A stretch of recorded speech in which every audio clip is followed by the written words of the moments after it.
Tonight, is President Obama about to break a big campaign promise? And is this going to cost you big time? We have something caught on tape that we're going to play for you. Alexis Glick is next. But first, is President Obama going to break his promise, his campaign promise to you about your taxes? We report, you decide. Listen carefully to what President Obama said during the campaign. I can make a firm pledge.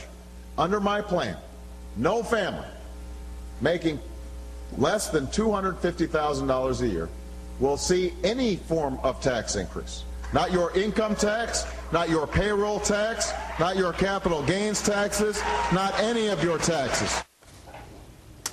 Now listen to David Axelrod, one of the president's top advisors, yesterday on ABC News. No, the Senate is looking especially at this issue of capping the deductions for health care that employers and employees now get. That would be an tax increase for many families earning under $250,000, but the president said he was open to it. So that means that the tax pledge he made back in September is no longer operative? Well, George, first of all, there are a lot of different formulations of that plan. The president has said in the past that he doesn't believe taxing health care benefits at any level is necessarily the best way to go here. He still believes that, but there are a number of formulations, and we'll wait and see.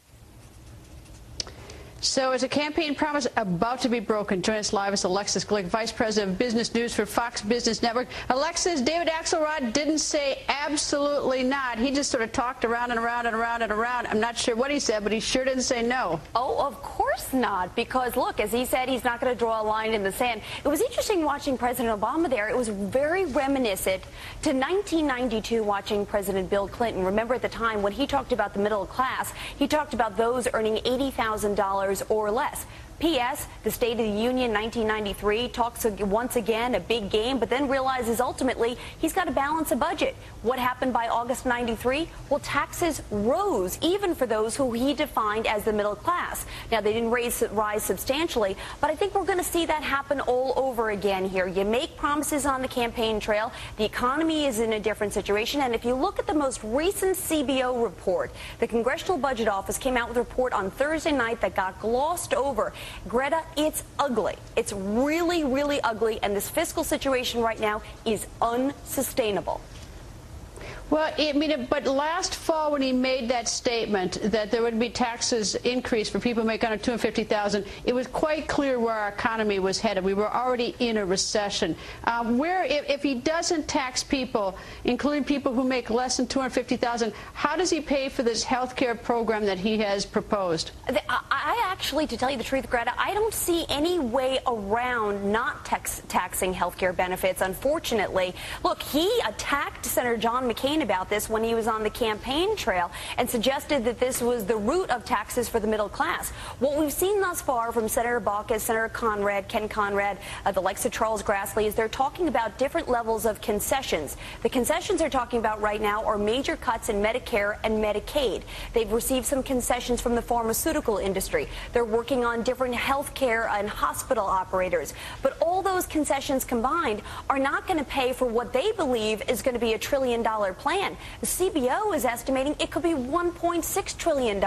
We cannot afford to figure out how we're going to pay for health care reform before we actually enact it into law. They've got a tremendous amount of work to do. That's precisely why I think this administration is getting out there and saying, look, all things are on the table, because they know if they don't put everything on the table, they're not going to get health care reform.